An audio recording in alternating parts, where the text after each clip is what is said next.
It's a brand new week, and that means it's time for a brand new Deadlock Fight Night number 22 here in Europe, presented by Intel. ZP here with Jake. And Jake, once more, we get to see the EU scene, what's been evolving, and also see what Parivision and Virtus.pro have been cooking as they try to dethrone OneWin once more. Yeah, ZP, OneWin has been pretty decidedly on top in the last few weeks, have really moved into that pole position spot, holding down this championship now for a couple defenses in a row. But both VP and Parivision have been, really vying for that next best spot, really trying to upset one another. And so I think, honestly, all of our matches today in Europe are going to be super competitive. And of course, to show you exactly what's going to go on with the schedule here for today, of course, we are kicking things off with our EU Challenger match. The winner goes on the fight in the money match. It's a best of one into a best of three. And, for EU, it's been a state of flux as of late where you kind of have the top three teams and then the rest of EU has, been doing a little bit of rebuilding. But, things have always been consistently close, Jake, on the EU side. But, before we go a little bit deeper in that, if you're looking at later in the day, we got Melee Creeps taking on B&B versus Hydra Nation, where NA also began closer and closer. Hydra Nation, though, still on top. Yeah, I think it's just a great week overall for Deadlock Fight Night. We really have a solid top three in each region that has emerged, and well, they're all here today. So if you want to see the best Deadlock that is being played right now, well, these are the teams that are going to give you it for both regions. I think we have a real stacked lineup. Everyone eyes on those money matches. And also we got eyes on the people's hero of some sort. Some might say, they have other words to describe it, but we do got Jason Kaplan join us here before we really get in to break things down. Jason, how you been? Sorry, I want to be referred to as the people's dick from now on, as I was coined from DDK from before. Man, I'm doing good. I'm excited to see what's going to happen this week. Looking back at this matchup last week, I think all of us finally agree that Parivision, they have the comp that we wanted to see out of this team. We saw the OneWin comp with very frontline heavy with like a Calico, a Shiv, a Kelvin mixed into there. They had a really good lineup, and also Yamato, I should point out. But one mistake is what's going to separate your Parivisions from your Virtus.pro, and one mistake was all it took for Virtus.pro to take that game back. So I'm hoping to see Parivision finally break through into the finals once again against OneWin, because it's kind of getting a little bit dull seeing these two teams in the finals every single week. Yeah, you do wonder, will it be Parivision's week? That's a great time to bring up the Parivision roster. Or actually, no, we're going to the history first, where, things have changed. We kicked off the new year, and it was a whole lot of VP. It was VP the whole way down, and, with a little bit Aegis Aurora, I guess, at the beginning. But, things have changed up here in Europe. And, it's not the first time that VP has been on the back foot. But the one thing we saw, Jake, in the past is that, it might have taken them a few weeks to retool. Last time they got knocked off the horse, but when they came back, they held it for a very long time.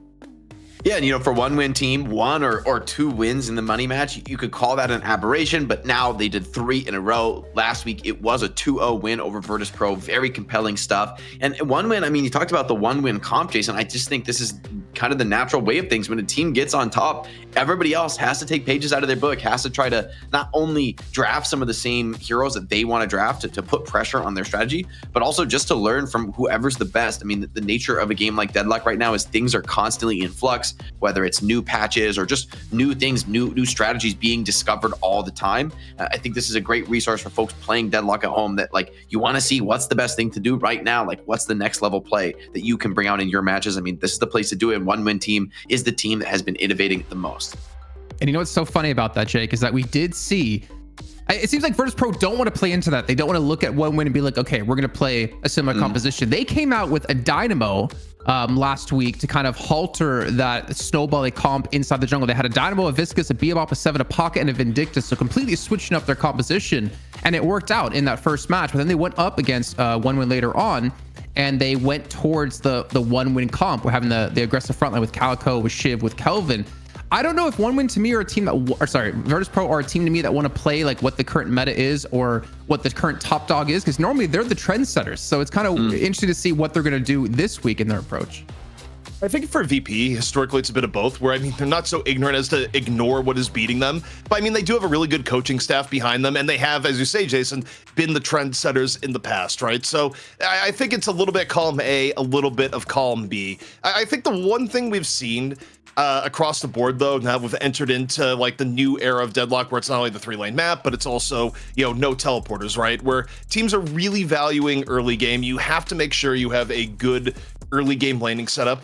I do wonder though this week in terms of trends for heroes, there was a really big difference between EU and NA last week, right? Where EU had Kelvin super highly prioritized. NA, meanwhile, is like some teams in NA, at least Hydrodation is like, no, you don't want to do that. That's like ridiculous, even with the new ice path. I do wonder if Kelvin's going to hold the same like first, second pick priority for this week. Yeah, and I think another question in my mind is really the Mo Krill. We heard from Hydration from the winners interview last week talking about Mo and Krill as like the defining hero of the meta, like super high prio. I think they took it first pick, maybe in the final game to secure it for their squad. And, EU has played it a bit in the last few weeks, but it certainly hasn't had that like first pick level of relevance. But that's always, I think, indicative of the fact that there's always new strategies to be discovered. The fact that the best teams in NA and EU have really different visions of how to play says to me that there's still a lot more yet undiscovered, even by the best teams in the world. Like they're still early on in that process of figuring out, what's the best way to play Deadlock, like how to play, especially as a team at the highest level. I mean, we're at the very beginning stages. I think we're going to look back in a couple of years and, these strategies are going to look obsolete, but that's sort of the joy of this point in the game is all that opportunity for innovation for the best players to figure the things out about the game that no one has yet. Couple years, man, you jumped really far ahead, and now I thought you were just like a couple months from now. But I do want to see that NA EU matchup, man. I hope whenever we do finally get that out of LAN, I hope it's like a best of 7 or something, because I want to see the adaptations happen throughout the series. I want to see, an EU team come in with their style, NA team come in with their style. Whoever wins, the other team has to adapt and figure things out on the fly. I think that's going to be probably some of the most interesting deadlock that we'll see for a while, is when we finally have that first proper clash of these two regions. As we get in the Parivision roster, just one point on that is that when we do get to that NA versus EU era, I just want to see the chat, like the community, be very innovative. I don't want to see, the 10-year-old memes of near airport. Of course, let's say that, of course, this first time an NA team loses, it's going to be near airport. I can't believe this is the thing. Yeah, bro, we're not escaping that, ZV. I hate to break it to you, but we're not, that's not going anywhere. No, anytime an NA team loses, that's in for the long haul. Let's be honest here. What else also in for the long haul as you look at Parivision is that they've decided, they changed up their roster a little bit a few weeks ago. They got Red Play With Me, they got Wolfie in, and I mean, it's kind of interesting because I feel like the roster change Parivision did get better, and I feel like, overall they've been able to play more of the meta heroes a little bit more effectively, which, helps in the sense that, Hayes, of course, wasn't really a pick for a long time and hasn't been for a while now, but for Parivision, it just feels like whether it's a little bit consistency or, just a little bit in the early game, they're just, at times, Jason, it feels like they're missing just a little bit when they play against 1win or VP that holds them back. And I think that one thing they're missing is kind of the cleanliness of their play. I referred to like last week when one mistake cost them a 10K lead, then inevitably the match, because Virtus.pro were able to turn it around from there. When you look at the likes of like 1win and VP, when they're in the lead, like they don't really make mistakes, so they don't really make them too often. And it seems like Parivision have that happen more often than not, unfortunately. And then I look over at a player like Wolfie in particular. He's not typically like this brawly kind of player, like in your face. He's more of like a sit back, like on a 7, like we've seen like Pockets in the past, which I know Pocket can get in the face as well, but very versatile and elusive. I think he just needs some time to kind of adapt to the way the current quote unquote meta is going to really unlock some potential in Parivision, and obviously cleaning up a little bit of their macro play to not make those mistakes. I think we could see Parivision easily come out on top again. Well, the first step to coming out on top is getting the right of first pick or first ban, and you do that with a Mo and Krill one-on-one. See what it is. Where I've long stopped being the person recording this, so I have no idea how this one panned out. But what in the world is going on here? They're like gigabaiting the parries or something. I can see it's Demov. Who's on Parivision though? I can't see who's. We need to we need to see some blood sport. This is when the crowd starts booing in the real boxing match. This has gotten so intricate over time, where, compared to NA, where it's a slugfest, this is mind games galore. Vivid Evangel coming on up. Demov against the ropes right now. And Demov's down. It's going to be Parivision. Again, first pick, or their choice of first or second ban. Curious to see what the prio is right now, because to my mind, there isn't such an obvious. I mean, I guess there's like Mirage is like a super powerful first pick hero that you can just like almost always open with and feel really confident in. But at the same token, like, there's also a lot of other heroes that you might want. You can get like the Paradox, Great Talent. Like there's other, really Wait, powerful is that right? picks to grab. Parivision won the 1v1 and they gave over first pick to Virtus.pro. Yeah, I mean, I think defer. choosing second pick is not wrong. Like, it's just a different perspective. If you like, getting 2 picks in a row is also super valuable, right? At the opening of the draft. If you think there's 3 top tier heroes versus just 1, then yeah, you'd rather have the second slot. I'm also really curious with Virtus.pro, and like they're still heavily investing into this like first pick Vindicta. And I know we talked about like the flexibility of the roster, like Obukim could play it, Mikael S could play it. Technically, there's a lot of shuffling they can do within the VP roster. But I don't know if I value Vindicta so highly because we just haven't seen it be too successful. I feel like there's just so many other heroes you could be playing right now, like your Pockets, your Yamatos, your Grey Talons, that are going to have such higher priority, at least in my eyes. Go Mirage. That's all I have to say here, Jake, is that I think if you're VP, please just go Mirage. Like, no Kelvin, no weirdness. Get the Mirage in. Like, please. Mirage is I would say the standard pick. I think you could look at things like Holiday or Paradox if you have a strong preference there. But I agree. I think Mirage is probably the most likely opener we'll see here with it being unbanned. You can only run from the law for so long. It's a Holiday. Holiday, That's yeah. Holiday. Okay. So, I mean, that's interesting because I feel like Parivision can grab Mirage Paradox right now. I think that's like a monster second two. And I mean, Holiday is also insanely good, but this is sort of the power of that second pick is like, you know, sure, Calicos and Claire are out. You can't grab those, but I mean, you still get...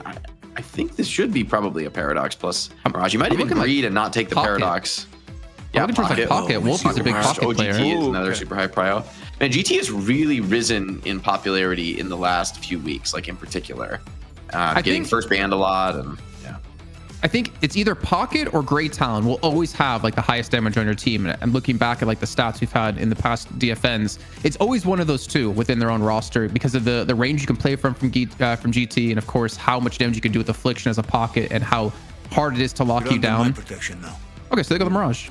I will say I do think the Pocket damage stats are like a little fake, and even GT to an extent, because it's like you do a lot of damage, but a lot of damage you do is like somebody's on 1 HP and they're just getting afflicted and taking damage while they go heal in the base, and it's like it's not meaningful damage. It doesn't actually accomplish anything on the map. Sometimes Jake, it is I will really count that in my games. Okay, I will count every point of damage I can possibly get when it comes to my matches. Yeah. Also, but I just mean statistically, it's like could overestimate. But I do think Pocket is extremely good. Whoa. Okay. Okay, so I was about to say, Jake, I thought you made a great point about them greeting and not going for the Paradox right away, because like a lot of times teams won't go double playmaker. You can still make it work, and in this case, I feel like this is as much of a we want to play it pick as much of it is a we want to take it away from you pick, because I think without doubt it would have been a Paradox pick in the 3rd slot for Parivision, and they would have picked it there to prevent the ban. But instead, VP, they decide to invest in this, and they go the Pocket for triple playmaker. I think is interesting. I think Pocket is in a different role, I would say, than Paradox and Holiday, who are like starting to initiate and catch. And I think the Pocket is I mean, an initiator, but not really a catcher, right? Like has a lot more of the damage follow up. I think honestly, this looks like a super scary game for Grey Talon with like 3 heroes who can all catch and jump on you pretty hard. That like don't mind, you're trying to poke at range, they're gonna try and shut you down. Bebop could be a hero that helps counter catch, but yeah, I guess you really were running out of options for like a way to catch people. Like there's not much catch left in the game. I mean, you could have Mo, but feels like Mo is a little more of like a follow-up catch than a direct initiator catch. You don't pick Bebop and they're going to ban it away. I would almost guess for Virtus.pro there in that situation. There's still like a lot of we talked about Kelvin's EP, right? And we're curious about like where the weight of Kelvin's going to be for these teams. And I mean, we're already 6 picks in total, and we haven't seen him a single time yet. Well, only seen him once. Makes sense. I think you're muted. You're muted, ZP.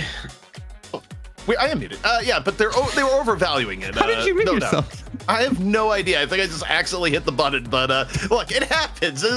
My overall mute rate lower than normal, we'll say. But okay, the interesting thing for me for VP normally values a good amount of frontline. So far, the frontline is on the back end of the draft. So kind of going to things we talked about. They've lessened their Vindicta priority. They decide to ban it to not deal with it, but they don't early prioritize it relative to... I like it because I think they can't pick at this draft. Like with Bebop and Grey Talon, even Mirage, like they have really strong answers to Vindicta for Parivision, and so I don't think VP are ever going to play it just due to the hero counter scenario here. But Parivision, if they get it, like could be annoying. They've also taken a lot of the counters. I love the Mo Krill here.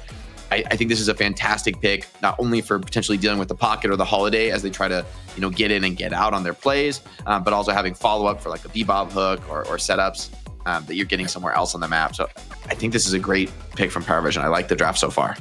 I feel like it has to be Abrams here, Jason. When I look at it, that's all I got. I'm looking at this like they need Hearthstone for sure. They need some form of frontline. If they don't pick the okay, well, it's frontline, but not what I expected. Actually, I guess they don't need the hard stun. They just need frontline, really, because they have the stuns from Paradox and Holiday. I think still maybe some more interrupts on like the Mo Krill could be good. So maybe they will like to grab those. You could even see something like an Infernus. I don't know if you want to take it right now, but wouldn't hate to see it here as like a threat against Mo and Bebop and even GT up in the air getting burned just doesn't feel good. I'm wondering if they're going to have someone who takes like Rescue Beam to deal with the Bebop. So if the hook comes in, just kind of save them. Or with this Yamato pick, are they going to go for like a Kelvin as their last pick potentially to come through to really lock someone down and pick up that kill? Because with the Paradoxical Swap or the Lasso, you're almost guaranteed to kill someone. You throw in a Frozen Shelter on top of that, and you're going to have quite a few picks with really ease. I think the problem is you don't have enough heroes who want to play in the shelter. I guess it's Geist and Yamato are like pretty good in the shelter. Right? Well, maybe this actually does make Kelvin more attractive, actually, now that the Lash comes in, because it can be used more defensively as well. I gotta say, I'm not loving the Lash pick here. Like, I feel like in recent memory, like we'd have to go look at the stats, but I feel like I haven't remembered Lash winning a lot in recent times. I feel like the team that's picked Lash, like things have gone poorly for them. Yeah, and I mean, I guess played maybe last they week feel for Hydra Nation and lost in the second match. Yeah, I mean, I feel like Parivision's picking Lash here because both the Paradox and Holiday got picked early, and they're just looking for something to give them like some form of like playmaking potential. But they just need a Zergy hero, and I feel like it's just Infernus here. Yeah. I mean, you could go Wraith, but Wraith is just like so unpopular these days. I'd be surprised. It feels like Wraith has kind of fallen off in pick prio. Don't you worry. It is just going to be the Infernus, which also I think helps like Viscous Ball. You can actually do real meaningful damage to him by like burning him forever in the ball since he's never going to dodge your shots. I mean, it's an interesting draft to look at overall. I mean, this is very like I always think the team that goes double playmaker is like it's like doing a little too much. Like yes, it denies a playmaker from your team, but it does make your team comp kind of awkward. But maybe, I mean, I'm curious to see who will be on the Paradox because it could be Mikhail's on the Pocket or the Paradox in my mind. Like I could see it either way. I kind of want to see Mikhail's back on the Paradox just because that's such a signature player hero combo. But yeah, this is a really weird VP draft. It's like 3 super highly mobile initiators catch heroes and 3 more aggressive frontliners. I'm kind of worried about the damage or lack of for Parivision. Like, are we going to see like an Echo Shard Viscous like we had a few weeks back to really pump out the damage? Like if Great Talon and Mirage get set behind early on, I feel like you're going to be lacking a lot of damage.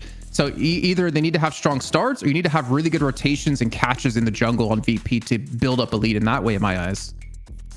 Yeah, I think like Bebop and Lash could end up building a little bit greedier and like more damage centric. Because like, yeah, I think you're totally right. And same for Viscous. Like, I mean, maybe everyone on the draft for Parivision can kind of adapt their builds to fill in a little bit more for that carrying.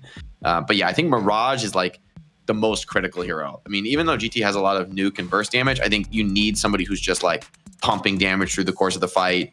We need to see Mirage like ahead of the game, getting a siphon bullets. I mean, that's what this character can do, farming the whole game and then just showing up to fights with your TP. But I think it's just going to be super particularly important of everyone for Mirage to just have a good game, get a lot of farm, maybe even not participate so much in the early game so that he can kind of be ahead of the game and come in and deal the damage into Geist, Yamato, and Furnace. Somebody needs to be shooting these characters.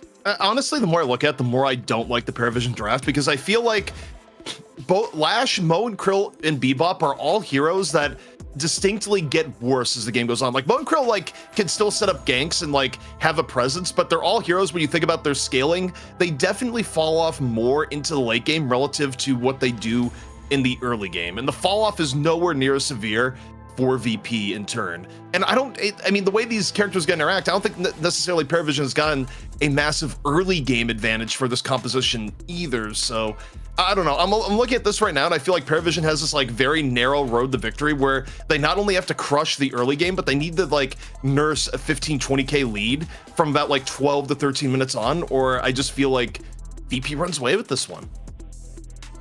I mean, go ahead, Jason. Go ahead. Okay. Well, it looks for me, I'm looking at this, I'm kind of worrying as well because we talked about like the Mirage being able to split push and be able to farm all game.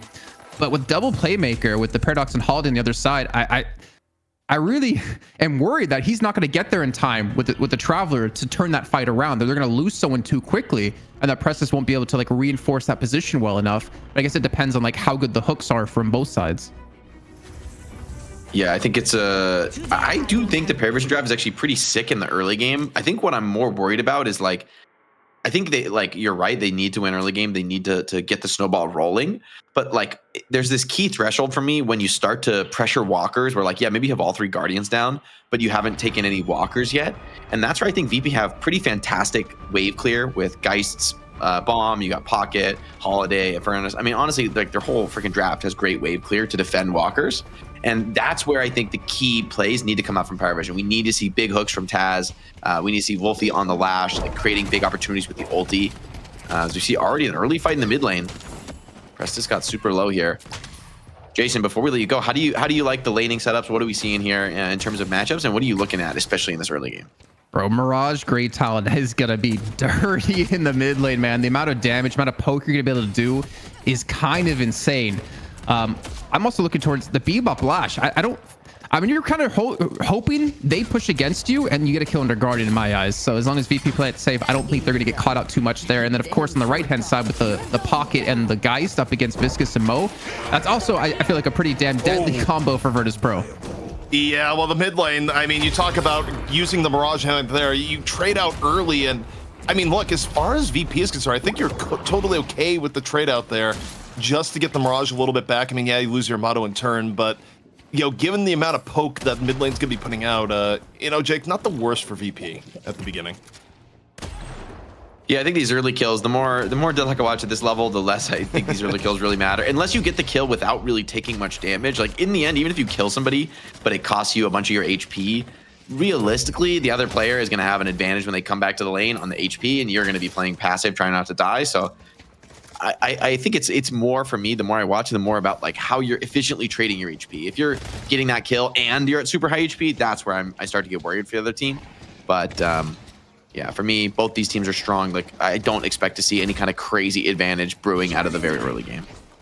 I think for me, what I'm really keyed in here on is what happens once you get over to the 3K range, right? Like, what is Litz going to do in particular? Because when Mo games have gone well, the Mo gets up there and then just starts comboing constantly, you know, on cooldown. But speaking of cooldown, right now, Listic looking awfully damaged over at mid. Not gonna fall just now, gonna healing right, and you know, you talk about health tempo. You know, if you don't actually get the kill outright, healing right just erases a lot. But it does, you know, it is an investment.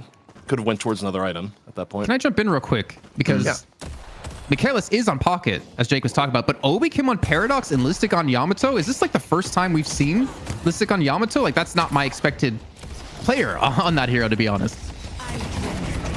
Yeah, I mean, Listic has been kind of the jack of all trades in a lot of these games for VP, like playing a lot of, in general, like crazy amounts of flex. I mean, we've seen sort of similar style of heroes like the Great Town, or not the Great Town, rather, the Lady Geist and the Abrams and things like that. But not surprised to see VP pick up new things, but it is always going to be interesting to see how they do in this match. I think VP is definitely embraced. I mean, so have a lot of teams that like this idea of like, well, your support player should be versatile and be able to play like even things completely non-support-esque. Where, you know, Paradox is probably the furthest away from a. Well, I mean, Obakim's also played Holiday in the past too, if you think about it, right? So it's actually not that far off of Obakim's historical hero pool.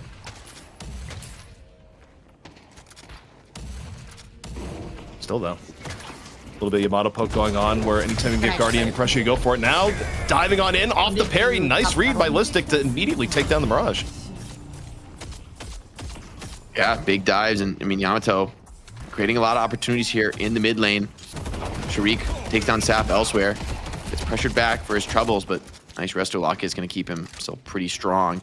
And across the board, I mean, the HP trades have been pretty strong for VP. Now, Parivision going to have some heroes coming back at that higher HP threshold, maybe a little bit of pressure on them to make plays. Bebop for the moment, though, Taz super happy to just farm up. And this lane is going to have both their ultimates online, so this is going to be potentially a scary place to be for Paradox and Infernus, who don't really have counters to the Lash ult really at this point in the game. I mean, I guess Paradox could like swap you in, but it seems pretty ambitious. Nice Affliction, gonna force Mo out of the lane. Almost certainly gonna have to be going back to the base now.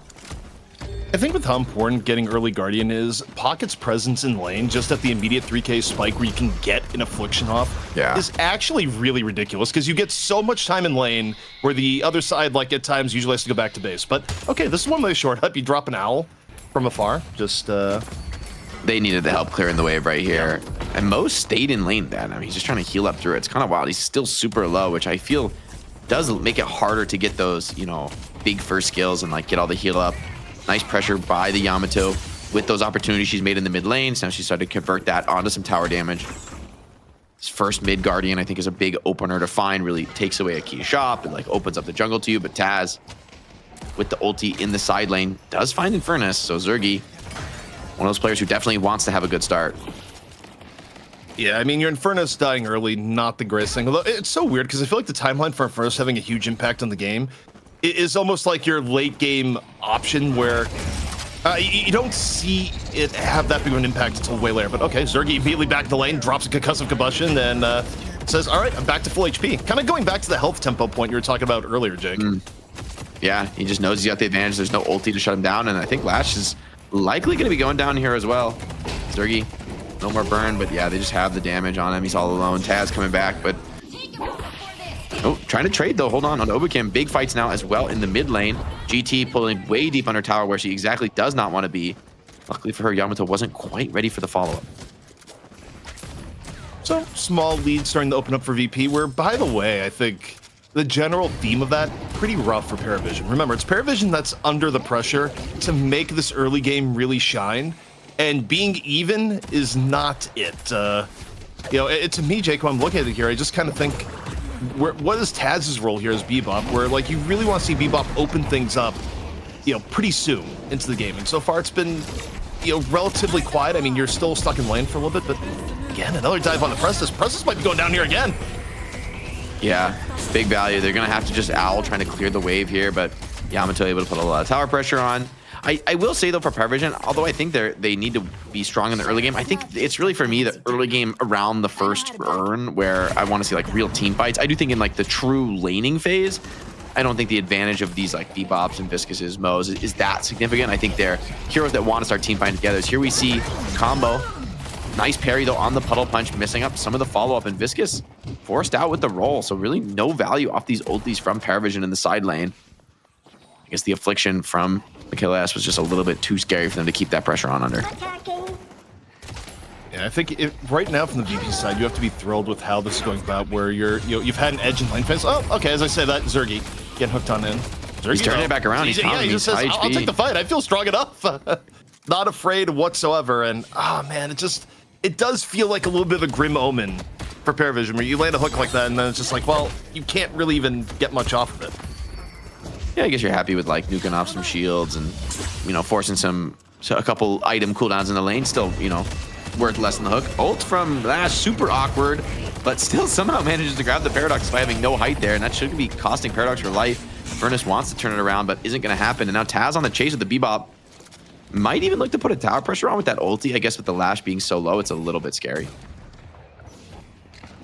About a minute and a half off from first urn, where you know, it's kind of interesting too. You mentioned you really want to see urn get a read of both teams, and the urn fight feels like it's way more important now that teleporters are a thing. Like there's way bigger team rotations, them coming out. A little bit of owl pressure on the Shriek actually gets him quite low. Does make him low. It is a Geist though, right? So being low HP is sort of weirdly more okay than almost anyone else in the game. Now the counter pressure comes in once again on the sideline, and Parivision have been just playing the ultimate tempo really nicely here. Like when they do have Flash and Bebop ults, like they're such a powerful presence. Taz stayed over his welcome there with Listic taking the rotation in. This could actually be tower going down. There's no one really here to pressure this. Lash is going to try to spam the waves. Oh my gosh, and Obukim's just... I mean, he's going to die for the tower, but like in the end, they're getting the tower off this. I still think that's not a bad death, actually. I mean, you can debate whether or not Obukim actually needed the die there, but it was extra damage onto the tower. You've gotten the Guardian down, and you know, also getting the side Guardian down right before first turn, I think, is even more important when you stop and think about it, right? Like, we talk about the importance of getting mid Guardian down, but with the importance of first urn now, if you get the Guardian down and it sets up either for urn pickup or urn turn in, it's actually really nice to have the lane pushed up. This is the perfect spot. Great talent now. Trying to bring on some of the counter pressure in the mid lane. Parivision have been able to hold on to that after the early pressure that was going VP's way. Soul lead not insurmountable, though now a lot of the jungle has spawned here. And so I think opportunities for teams to roam and get kills and maybe snowball those into some Gamba steals. Bebop coming into the mid lane, looking for something. Yamato's a tough catch though with the ulti. As still looking, buff is up, gonna be grabbed by GT. Now? Actually, did he get it? Might have gotten grabbed by Furnace. No, got grabbed by GT. Furnace though, meanwhile. He's trying to kite out. Little bit of movement, able to get out. Meanwhile, Listic, being all the front line needed to create space with the Furnace, gets the kill on the Taz, and you know, low key, Listic has been having an insane game so far in the Yamato. Able to drop the Shadow Transformation, right place, right time, heal back up, might even get Wolfie here on top of it. Scary dive here. I think Yamato has maybe overstepped. The team is behind her, but this is definitely a really scary spot to be. Meanwhile, elsewhere on the map, though, the pressure comes in. Obikim grabs the urn as well. And so as long as you just live here on VP, I mean, you're accomplishing so much across the map.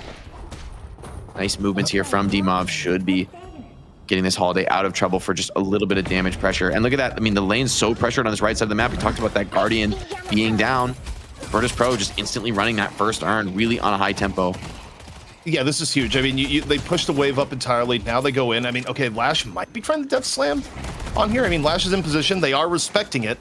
So it's not a quick turn, and it will be something contested, even as we see Michaelis under a little bit of pressure. You know, now for me, I wonder if you're VP, you wait a little bit ult-wise here, right? Like, you're kind of close to the next Affliction. What's the rush? You know, let Michaelis get Affliction back up, then go in. I don't think it's in their interest to try and rush this unless they see no one from Parivision nearby.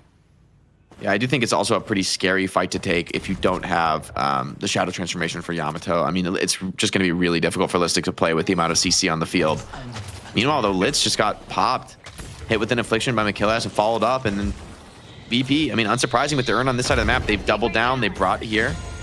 It's going to be dropped for the moment, but this should still be turned in. Bebop lasering the hold on, making this difficult, and Taz from the high ground being a huge nuisance. There's nobody here to cancel or deal with this Bebop laser whatsoever. So he's just overwatching. The urn is so incredibly close to that drop-off, though. Just look on to the Holiday, but that means it's not going to be available for the urn. Urn might be about to be turned in as see Taz going down. Urn is turned in by Shriek. I mean, you get a little bit off that with the Owl Hyper Beam, but it's still vastly in VP's favor. Where, by the way, you know, in the setup to that fight, Jake, you're talking about, okay, they're going to wait for Affliction. That's exactly what they did. They waited for Affliction to come back up. As soon as it goes in, the KLS immediately deep dives, drops the Affliction, and makes room for the urn turn in. Nice parry by GT, but it won't count for much here.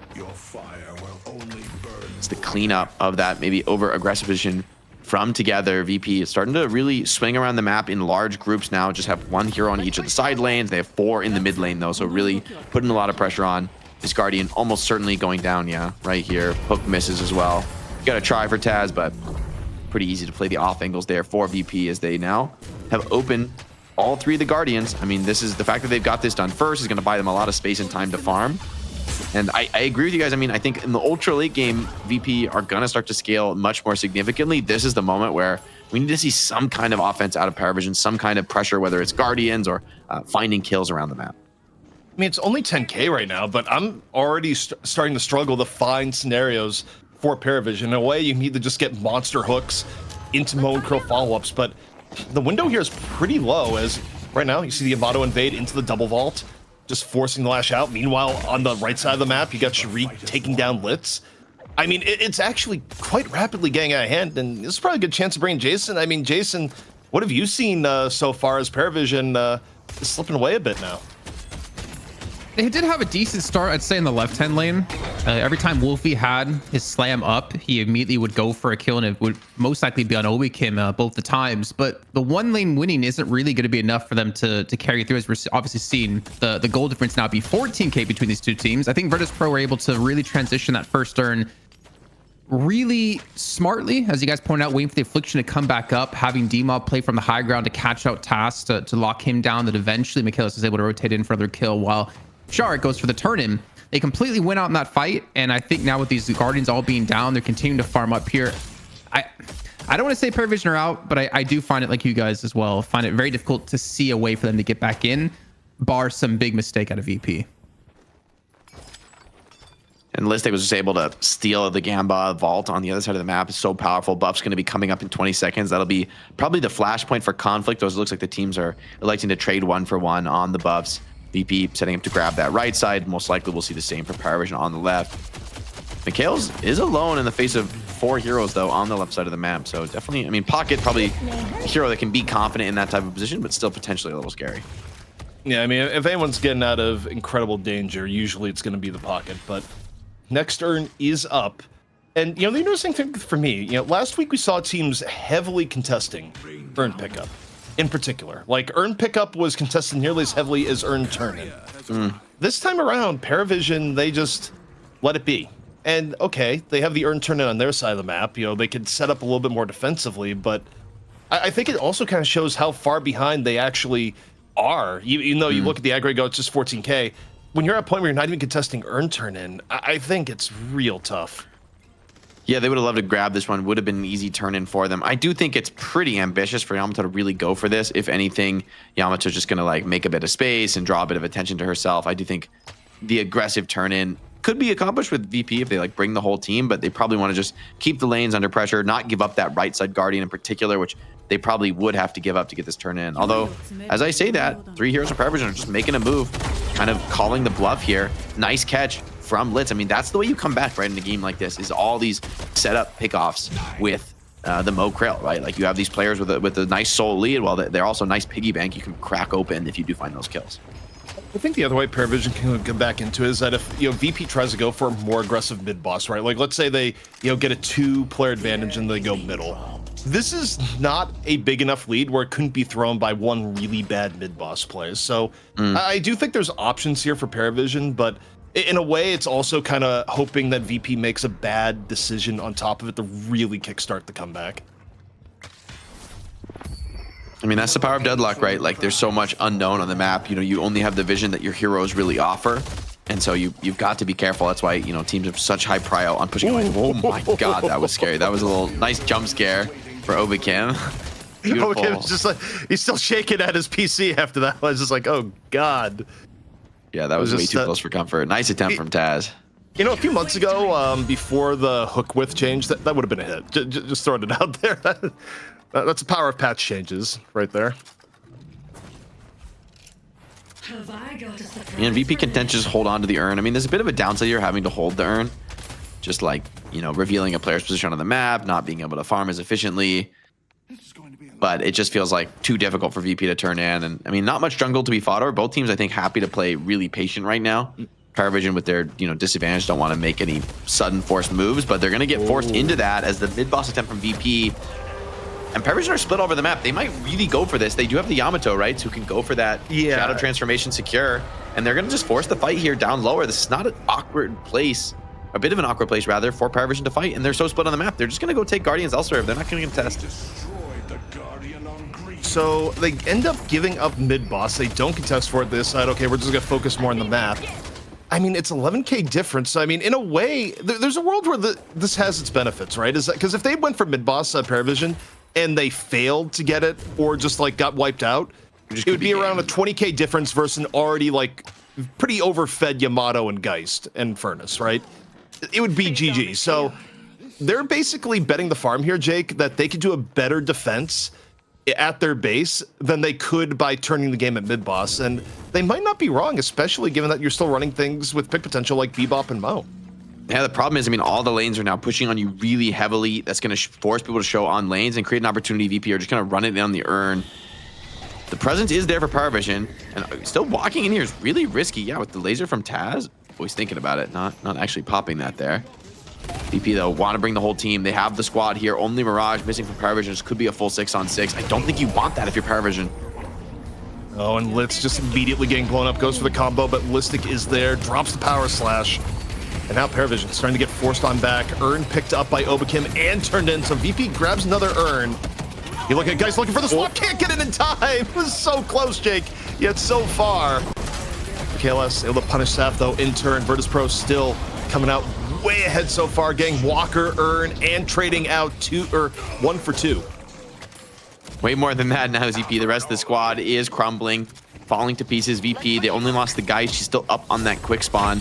You could look for another walker here. Great Talent, you're out pretty far here. Under the mid walker, feeling safe, but half HP, I'm not so sure about that. Pocket now behind. Great Talent surrounded, trapped under the walker, and it's going to be cleaned up.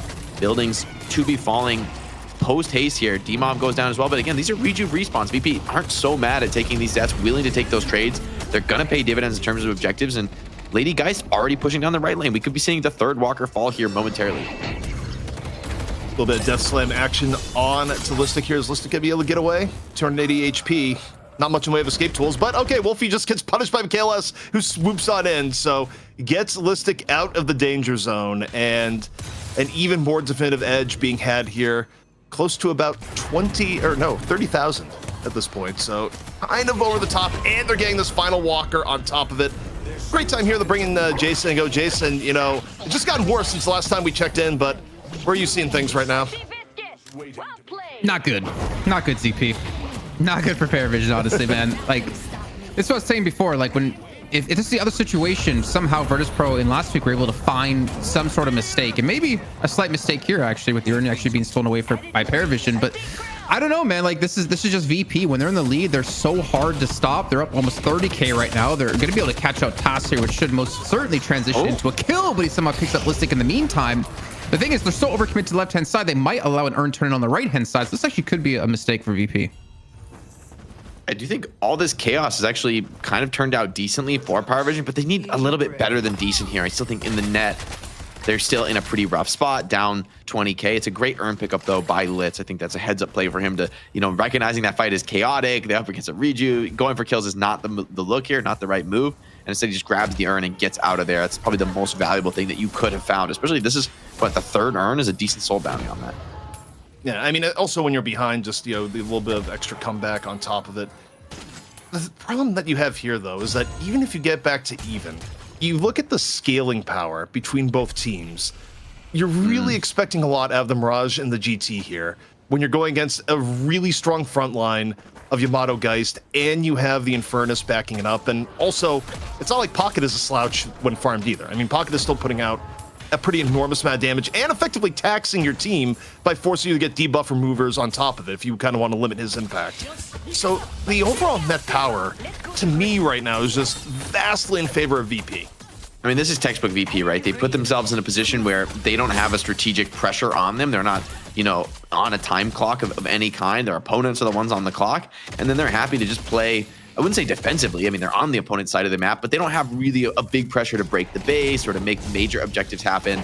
They can play for the urns. They can play for the mid boss. They don't have to fight too close. It's a nice hook on a Pocket who used the cape and got caught, so I think is out of tools here. Tornado just gonna rip the... So many defensive skills, but I still think Pocket is going to go down. Nice bag on the floor. It's a great spot to fight for Parivision. 2 kills already. That was an insanely well-timed hook from Taz. Like, he could not have timed that any better than negate the cape, so... Really well done by Taz. Gets him 2 clean kills, and you know it's a shame for them that mid boss is not up right now, because this is where Parivision, you know, maybe would like to make it work. Also, really close to nearly losing people there. Great support. Parivision able to get out cleanly. Well, as I said, that Wolfie still gets caught, but they nearly got out of that cleanly. So I mean, look, you're trying to come back into the game. That's about as picture perfect as you get, leading off the hook from Taz. I mean, even a 1-for-1 is a winning trade here for Parivision. So grabbing 2-for-1 is nice. They're able to get those hook pickups, and I guess that's what you're really playing for at this point. You're looking for the Bebop and for the Mo to create little openings, little opportunities that maybe Viscous and Lash can follow up on, and then the damage from GT and Mirage. I mean, still the composition theoretically from Parivision can work. They just need to be the ones starting the fights on their own terms, and that's just the thing that so many teams have struggled to do against VP, who constantly force you to come contest objectives in an area that they're prepared for, that they're set up for the fight. Well, the other thing, too, is you think about how a lot of the fights will start out even going to the early game. You know, Michaelis is able to just leap in, get a great affliction. You know, basically did to win his own lane at the beginning. Did it at key urn fights. And the power of Pocket initiating, landing big afflictions, just ruining people's health, cannot be understated, especially if it happens before you're able to find a good hook or set up a Mo gank. So, you know, we'll see how this next fight steps up. But, you know, I kind of feel like what Taz did last time against Mikhail has to continue to happen as it goes on here, right? You know, get a clean team fight without like 2 or 3 people just suffering, you know, over half their HP from affliction. I mean, Taz really is the star player for Parivision, at least in my eyes. I mean, I think that's part of why VP go with both the Holiday and the Paradox this game is denying Taz. I think if it were a player that weren't quite so strong on those two characters, maybe you wouldn't value the denial as highly. But I think this is kind of a mark of respect from VP, frankly, to make this, to go this way in the draft, put Taz on the Bebop, which is like probably his third choice of hero, and he's still scary on it. He's still a threat. He's still creating opportunities. So I feel like you never write this team off until it's actually over here for VP. Demov right now is fishing. Like, we're looking at Bebop on the roof, but it was Demov down below. Was just they're wasting a lot of skills on him. Like, he's not taking any damage from those. I guess they just don't care. They're zoning him away and playing for the buffs. No big deal. No one's gonna grab the left side buff either. Interesting. Actually, is Parivision going to contest the earned pickup here? They looked like they were keen to do it. They grabbed the hook. No way. Actually gets the Geist over the top. The problem is, I don't think the fall through is going to be there. And also, even if you did have fall through, it's still a Geist if you don't have a silencer, another disabled to go on top of it. So it's going to be earned pickup here by VP. And, for Parivision, do they have any trade options here, Jake, or do they have to contest the earn pickup at this point? I mean, they could look to split, but I mean, the fact that Geist is still pushing waves, I mean, VP aren't going to like hard run this earn. They're going to make sure the waves are cleared, make sure they're in a decent spot. There's still a buff to be grabbed. Taz finds Demob though, and I mean, we talk about it, but here it comes again and again. The Bebop is the difference maker in these situations. I mean, that's what they need to do, right? Is hook into combo. That should be like a kill on anything, unless the rest of VP are all there ready to save you. Like hook into combo and having like a player or two around to just do. Dude's going straight mid. They got one up. They decided mid boss, best opportunity we'll have. This is really risky, honestly, but I sort of like it from Parivision. You need to take some gambles. You need to play to win. They're doing just that, but I mean, Pocket is going to be so annoying if you really attempt a mid boss right now. Surely not, right? Yeah, I mean, I think they won the hope that maybe someone from VP expose themselves, but I think you completely hit the nail on the head. The idea that if you go mid boss and Mikhail S is still up, you're just gonna get afflicted, and it is GG. So yeah, the Diviner's Kevlar affliction in the pit and Pocket just spamming nukes on you is like, that's too much, too big of a threat. Especially these Parivision heroes, they need good positions, right? A lot of their damage comes from GT or Bebop, who doesn't want to like brawl at point blank range. And now VP are gonna say, all right, you wanna do mid boss? Let's do mid boss. Wolfie on Lash though could make a play here. This opportunity. Geist is not here in this fight. It's a bit greedy from VP. So this one pans down. They decided to go in before it's popped. They respect the Shadow transformation. They use the Bebop laser in over the top. They have the Lash still waiting in the wing, still has a death slam, and the combo comes in. Zergy gets explores in, gets comboed out. However, leaves his mark. Taz ends up falling right after Saf though on Michaelis. Have gotten rid of the threat. Michaelis wasn't able to even drop affliction there. And now Parivision, is this the comeback of their dreams? 3 down for VP, only 2 down for Parivision here so far. Wolfie getting hit with the lasso, down he goes. 3 on 3, and Virtus.pro still might just be a little bit too far ahead, Jake. Trades are decent though. Paradox coming in to try and finish off the mid boss. They don't have much damage at this point. And Parivision still waiting around the rings, but coming in too close. Yeah, you see how quickly those VP players get off the mid boss, instantly start hunting for kills. There's maybe an opportunity to go for a steal here for Saf if he wants to try. They got the Viscous. This is not free at all with Puddle Punch. All right, let's see the Puddle Punch magic here with the Greytown. They drop the wall on top of it. What's it going to be? They move on in. And a Sharik comes out with the rejuve. The steal not successful, and Parivision end up losing their last 2 members for the attempt. Yeah, nice attempt there from Saf to warp through in and parry, but Virtus.pro too ready, too prepared for all the possibilities, having that 1-player advantage and a pretty significant Souls lead to boot. And what looked like an incredibly close opportunity for Parivision, the fact that they take that risk almost pays off for them, but now really starting to fall apart, right? Like with the rejuve going the way of VP, still players dead. I feel like this is gonna be a free earn turn in. Zergy just grabbing the whole map while he's at it. Why not? And this is starting to get scary. I mean, look at this build for Zergy. He really does have everything he needs to be a significant threat in the fight. The debuff remover, the E-shift, the rapid recharge, and a pretty nice stack of gun items to boot. Yeah, as you say, Parivision wasn't really able to contest there, and great time to throw in the Jason where, Jason, I feel like Parivision played that almost perfectly, but still just fell a little bit short at the end. If nothing else, because the stat difference. Hook though, comes on in. If nothing else, to try and deny Jason his point as you see the chase down happening, and okay, Obikin even going even deeper, dropping the swap. To be able to get the pick off here, Tornado out instead. And Zergy ends up dying for it, so VP a little bit deep here. Of course, they have the Rejuvenator. Maybe they don't care too much, so long as they get some shrines in turn. Yeah, the fight's going well for Parivision, though. They're like hunting and pecking from all sides. This long-range comp with so many different highly mobile heroes proving hard for VP to catch. Now Taz committing to the defense with that laser is going to hold the base for the moment, and I think this is going to be VP just taking the reset. They've been repelled. So Virtus.pro gonna get pushed back, and okay, this is now we're gonna call in Jason for real. The teams are far away. Jason, give us some thoughts from mid boss to now. What you've been seeing, bro? Zergy, I don't know if you guys caught it. He warp stoned up into the upper level of mid boss to pull off a combustion on multiple players up there, and then he pulls off an E shift, I think, right after a combo, and stays alive for a lot longer. I'm not sure if that was maybe miscommunication. Maybe he didn't want to fully commit to going up there, or maybe like he went up there when the rest of VP weren't ready. But that fight could have been way worse for Parivision and much better for VP. But to see him pull off a play like that was so sick, man. Like, I don't think we've ever seen someone kind of warp stone up there for an ultimate, for initiation for a team. But yeah, very ballsy for them to obviously go for mid boss in that situation, especially bringing the urn over there. But now I think we're starting to see a little bit less respect out of VP as they picked up the urn another time after cracking up with the base, and they're looking for that turn in. And right now, Parivision, they think they're looking for Zergy. Yeah, I mean, they're chasing down Zergy. They're chasing down Zergy as we speak. You see Zergy just hitting the nitros and running away. Meanwhile, though, while they're trying to support, Michaelis gets caught. Again, another fight where no affliction down from the VP pocket. And this creates an opportunity now for Parivision. Up one. They lose the GT, though, at the start. But it's Saf actually gets its urn turn in while the skirmish is going down. Even if Parivision's able to disengage now, this is a good fight. It actually caught them up a lot. It's a big if. Saf getting harassed, but Prestis there to help bail him out, clearing off the flanks. Oh, that late kill onto Taz is painful, though. Without the bebop, I think there's an opportunity for VP to really push. Maybe drop Patron right now. 3 players off the field. Wolfie, no ultimate. There's not really much option here for Parivision. I think they just have to let this Patron drop and try and make the final hold.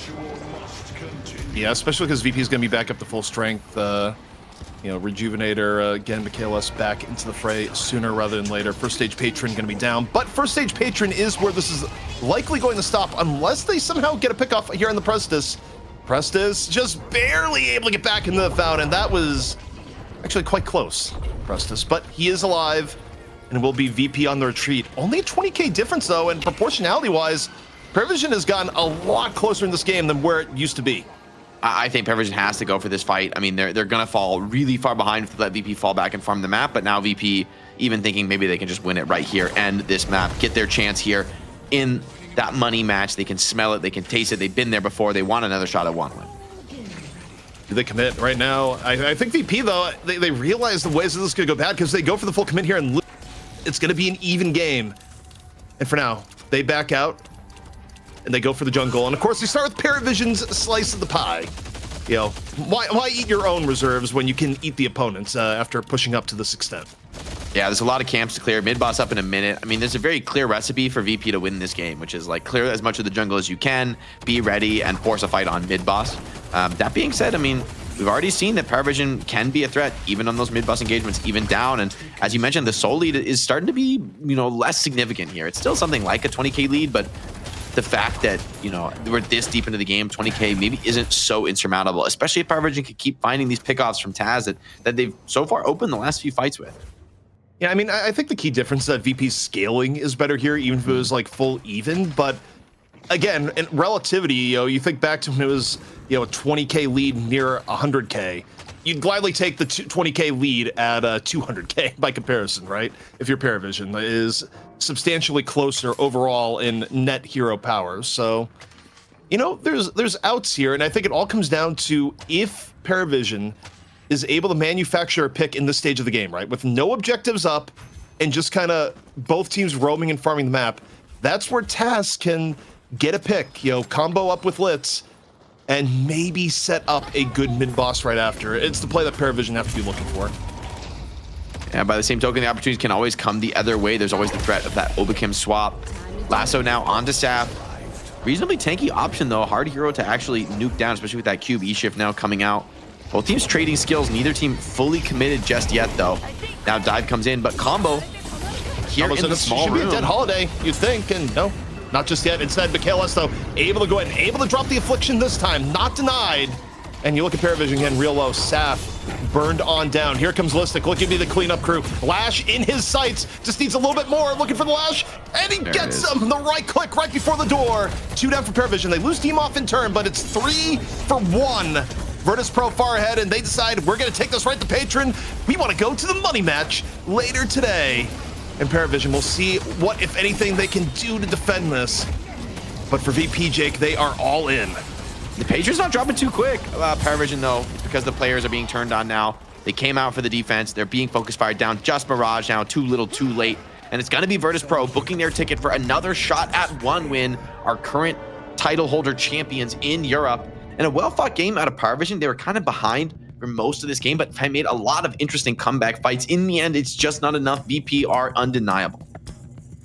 I will say this, even though VP won and they were in control for a lot of the game, and in my opinion had a stronger draft on the whole, Parivision, I think at points played about as well as they could for a team that was behind with a composition that did not scale as well. Taz had incredible moments of picking off. I think the team fight sense for Parivision at points was actually quite good in the sense of they were able to pick really good engagements, even considering the state of power between both teams. And I think other teams than VP or 1win with the same advantage probably would have gotten turned on by Parivision there. So for me, I really liked what we saw from Parivision in the latter part of the game, even though it didn't pan out for them. And on that note, we got to bring in Jason to talk a little bit about what we just saw too. Jason, your thoughts? Yeah, I think Virtus.pro was very respectful and hesitant to try to go for a finish because of how many pick opportunities that we would have for Parivision with the Bebop, and if you get out of position with the Lash Ultimate. So I think they're being very cautious about how they approach things. They looked for their opportunities to crack open the base, so to say, looking at Mikhail S as he tried to sneak in, but then Tass was able to shut him down actually with a great hook at a perfect timing to deny the escape from that one.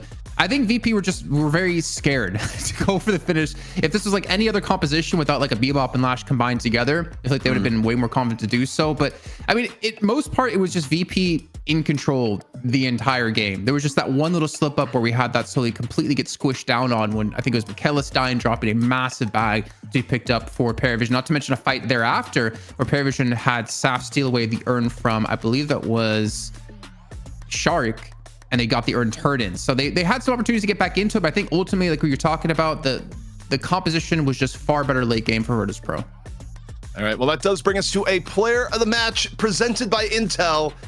Let's see who that player of the match is. For the first time in DFN history, I'm not giving it to someone from the winning team. I'm giving it to my man Tass, and I think he deserved it, even though they lost, because of how he played out this Bebop, the amount of hooks he was hitting, the amount of opportunities he was creating for his team, whether it was in lane initially, able to get hooks multiple times onto Obikin to pair in with a Death Slam out of Lash. I feel like he did a great job overall. Just a shame they weren't able to kind of use more of his pick opportunities that he was able to pull off to confirm more kills and turn that into a win. I actually kind of like this. I feel like, for me, VP, it was very much like a team effort to get this win. I don't know that any one player was hugely ahead of the pack, but I think Taz is just the GOAT. The more I watch this guy, he's just so insane. And the fact that he can play all of these, I kind of think it's like the highest skill role in the game. Like the highly mobile initiators are just like, there's so much options, so much like different playmaking, different ways to approach the game. And Taz is just a master at it. He finds so many pickoffs on any hero he comes out on. And he made this game as competitive as it was for Parivision. You put another player in this slot, I don't think that we see a game like this. Yeah, and even some of the great hooks he had that didn't pan out were still ridiculous. I think back to, the hook in the tiny gap from the billboard onto Sharik at one point, right? I think the only thing you could put against Taz that, maybe the early game wasn't as good, but, for Parivision making the mid to late game competitive, it was entirely, I think, well, not entirely, but a large part of it really was due to Taz. Let's be honest for Taz, though. Do you expect a high kill lane with a Bebop Lash combo? I mean, you give him Bebop and Great Talon, you're probably going to get more kills. You give him Bebop Mo, you're probably getting more kills. Or I guess Mirage would be a better position there. I don't think they set him up to have a dominating early game performance. Otherwise, we would see him more towards the mid lane. I think he did the best with the situation he was given, to be honest. And I don't want to be too critical on his early games. They did facilitate some kills. But yeah, they didn't really set him up for success in that sense, I would say, ZP. Also, real quick, I will say that as far as the early game goes, if you had to give an MVP to someone on VP, for me, it was probably Listic, because Listic set the tone with a really good early game performance in Yamato, and the mid game was continually Listic setting the tone with good dives early in team fights. And also, you think about what it did to Prestis on the other side, right? Like, Prestis had his face eaten alive probably like 4 times in the, up until about 15 minutes from Listic, right? Like, it was brutal. And I think in that early game, I think he stole the first vault away from Parivision, which is, I think, a real bad sign in the game. When your first double Gamba spawns and the enemy Yamato comes, takes it from you, and you can't even, it's happening, you just can't quite stop it. You're a little too scared to enter into the arena with her in that small room. I mean, I think that's really speaks to that early game dominance that, we talked about Virtus.pro exploiting the edge, but that is, I agree, largely where it came from, out of a great performance from Yamato in the early game. I want to see one more thing. Maybe I can put production on their toes here. Can we see the match results at the end yet again one more time from that game? Because I want to point out something in particular. Together had a very rough game, and I don't think it was necessarily because of him playing like Greytown. Like you guys talked about a lot in the draft, where like good luck when you're up against a Yamato who can dive you, a Holiday, a Paradox, and a Pocket. Like there's so much coming your way. He only died 5 times. He died, pretty much the least on his team. But his damage, 21,000, 22,000, but compared to the amount of souls he had, I mean, he was one of the poorest on the roster. And I do wonder, in another world or another, multiverse here, if Together actually got fed a lot more of these souls early on instead of maybe Prestis, or maybe he felt more safe pushing out to go for these souls. Could he have been the damage they needed to actually start snowballing and winning these fights? I mean, we talked about in the early game how this like Mirage and Great Talon were the 2 keys to like the damage for Parivision. That you have all this playmaking, but these guys are going to need to carry in the damage department. The fact that the mid lane went against them, I think that speaks to like the credit for the Yamato from VP, that like the fact that they're actually not just winning that lane, they're starting to get kills on these heroes, they're losing their tower relatively early, and that's like they're in a recovery position from the very start of the game.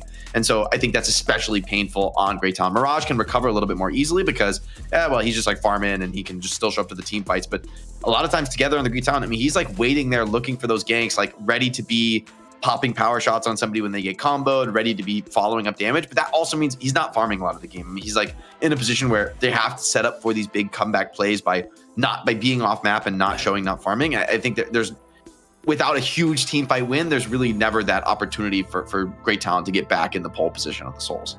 Also, before we had the break, my final point on that would also be the idea that when you see Great Talents put up really gaudy stats, usually they have a good front line in front of them, and they're not up against a super aggro team in terms of playmaking potential. When you're up against Paradox and Holiday, and your front line effectively is just a Mo who's more going for, sneaky gank opportunities, you don't have the space as GT to pump out massive amounts of damage. You really have to pick and choose your points of aggression, which inherently is going to make it look like Together is doing like way less in the game. But I think the reality is that if Together tried to make more happen, Together's death count probably goes up by a factor of 2. This was a very dangerous game to pick a GT in. And I think that if nothing else, it really just talks to the power of the draft that was done by VP, where they decided to gamble and they go double playmaker early in the draft.